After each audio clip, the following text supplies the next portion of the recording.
Assalamualaikum warahmatullahi wabarakatuh. Perkenalkan, saya Ogi Peter Syahputra dari Prodi Manajemen Kelas A. Baik, saya di sini akan menjelaskan sedikit tentang pasar modal. Pasar modal yaitu pasar yang memfasilitasi penerbitan dan perdagangan surat berharga keuangan seperti saham dan obligasi. Pasar modal merupakan kegiatan yang berhubungan dengan penawaran umum dan perdagangan efek. Perusahaan publik yang berkaitan dengan efek yang diterbitkannya, serta lembaga dan profesi yang berkaitan dengan efek. Pasar modal menyediakan berbagai alternatif bagi para investor selain alternatif investasi lainnya, seperti menabung di bank, membeli emas, asuransi, tanah dan bangunan, dan sebagainya.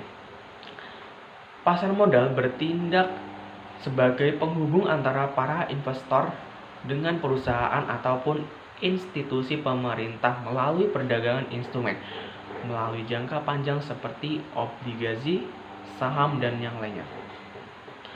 Pihak yang terlibat dalam pasar modal: para pemain utama yang terlibat di pasar modal dan lembaga penunjang yang terlibat langsung dalam proses transaksi antara pemain utama, yaitu emiten. Perusahaan yang akan melakukan penjualan surat-surat berharga atau melakukan emisi di bursa disebut emiten. Dalam melakukan emisi, para emiten memiliki berbagai tujuan dan hal ini biasanya sudah tertuang dalam rapat umum pemegang saham (RUPS), antara lain yang pertama yaitu perluasan usaha. Modal yang diperoleh dari para investor akan digunakan untuk meluaskan bidang usaha, perluasan pasar, atau kapasitas produksi. Yang kedua, memperbaiki struktur modal, menyeimbangkan antara modal sendiri dengan modal asing. Yang ketiga, yaitu mengadakan pengalihan pemegang saham, pengalihan dari pemegang saham lama kepada pemegang saham baru. Selanjutnya, investor, pemodal yang akan membeli atau menanamkan modalnya di perusahaan yang melakukan emisi disebut investor. Sebelum membeli surat berharga yang ditawarkan, investor biasanya melakukan penelitian dan analisis tertentu. Penelitian ini mencangkup bonafiditas perusahaan, prospek usaha emiten, dan analisis lainnya. Tujuan utama para investor dalam pasar modal antara lain yang pertama yaitu memperoleh dividen, ditunjukkan kepada keuntungan yang akan diperolehnya berupa bunga yang dibayar oleh emiten dalam bentuk dividen. Yang kedua yaitu kepemilikan perusahaan.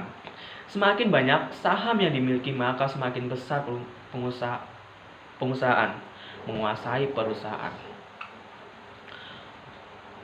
Berikutnya yang ketiga yaitu berdagang. Saham dijual kembali pada saat harga tinggi. Pengharapannya adalah pada saham yang benar-benar dapat menaikkan keuntungan dari jual beli sahamnya. Berikutnya yaitu lembaga penunjang. Fungsi lembaga penunjang antara lain turut serta mendukung beroperasinya pasar modal, sehingga mempermudah baik emiten maupun investor dalam melakukan berbagai kegiatan yang berkaitan dengan pasar modal. Lembaga penunjang dalam pasar modal yaitu yang pertama, penjamin emisi (underwriter). Yang kedua, perantara perdagangan efek (broker atau pialang). Ketiga, perdagangan efek (dealer). Keempat, wali amanat (trustee). Kelima, perusahaan surat berharga (securities company). Yang keenam, kantor administrasi efek. Selanjutnya yaitu fungsi sendiri dari pasar modal. Secara umum, fungsi pasar modal yaitu sebagai sarana penambah modal bagi usaha. Perusahaan dapat memperoleh dana dengan cara menjual saham ke pasar modal. Saham-saham ini akan dibeli oleh masyarakat umum, perusahaan-perusahaan lain, lembaga, atau oleh pemerintah sebagai sarana pemerataan pendapatan. Setelah jangka waktu tertentu, saham-saham yang telah dibeli akan memberikan dividen, bagian dari keuntungan perusahaan, kepada para pemiliknya.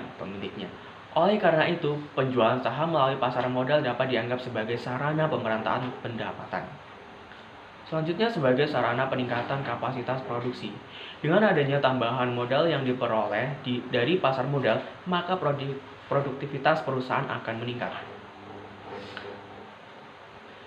Selanjutnya, sebagai sarana penciptaan tenaga kerja, keberadaan pasar modal dapat mendorong muncul dan berkembangnya industri lain yang berdampak pada terciptanya lapangan kerja baru. Selanjutnya, sebagai sarana peningkatan pendapatan negara. Setiap dividen yang dibagikan kepada para pemegang saham akan dikenakan pajak oleh pemerintah. Adanya tambahan pemasukan melalui pajak ini akan meningkatkan pendapatan negara. Selanjutnya, sebagai indikator perekonomian negara. Aktivitas dan volume penjualan atau pembelian di pasar modal yang semakin meningkat atau padat memberi indikasi bahwa aktivitas bisnis berbagai perusahaan berjalan dengan baik. Begitu pula sebaliknya. Selanjutnya yaitu resiko investasi pada pasar modal. Resiko terkait investasi pada pasar modal adalah sebagai berikut. Yang pertama yaitu kerugian modal atau capitalist loss. Kerugian dari selisih harga pembelian dan penjualan. Investor menjual dengan harga yang lebih rendah daripada harga pembelian. Selanjutnya, likuidasi perusahaan. Perusahaan bangkrut atau dibubarkan, disebut likuidasi. Selanjutnya yaitu lembaga dan struktur pasar modal Indonesia. Pasar modal di Indonesia terdiri atas lembaga-lembaga, yaitu OJK, Otoritas Jasa Keuangan, didirikan pada tahun 2011 untuk menggantikan fungsi Badan Pengawas Pasar Modal sebagai pengawas seluruh aktivitas yang terjadi di pasar modal. Kemudian Bursa Efek. Saat ini ada dua, Bursa Efek Jakarta dan Bursa Efek Surabaya. Namun sejak akhir 2007, Bursa Efek Surabaya melebur ke Bursa Efek Jakarta sehingga menjadi Bursa Efek Indonesia. Selanjutnya perusahaan efek. Selanjutnya lagi lembaga clearing dan penjaminan. Saat ini dilakukan oleh PT Clearing Penjaminan Efek Indonesia, PT KPEI. Selanjutnya yaitu lembaga penyimpanan dan penyelesaian. Saat ini dilakukan oleh PT Kustodian Sentral Efek Indonesia, PT KSEI. BAPEPAM, Badan Pengawas Pasar Modal, yang merupakan lembaga tertinggi yang melakukan pengawasan dan pembinaan atas pasar modal. Bursa Efek, lembaga yang menyediakan fasilitas untuk mempertemukan penawaran jual dan beli.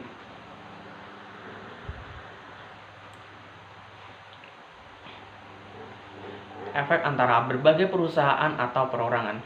Tugas Bursa Efek. Yang pertama yaitu menyediakan sarana perdagangan efek. Selanjutnya mengupayakan likuiditas perdagangan efek. Menyebarluaskan informasi bursa ke seluruh lapisan masyarakat, menciptakan instrumen dan jasa baru, memasyarakatkan pasar modal, membuat peraturan yang berkaitan dengan kegiatan baru, mencegah praktik transaksi yang dilarang. Selanjutnya, lembaga clearing dan penjaminan, yakni lembaga yang memberikan jasa clearing dan penjaminan atas transaksi yang terjadi di bursa. Selanjutnya, emiten dan perusahaan publik.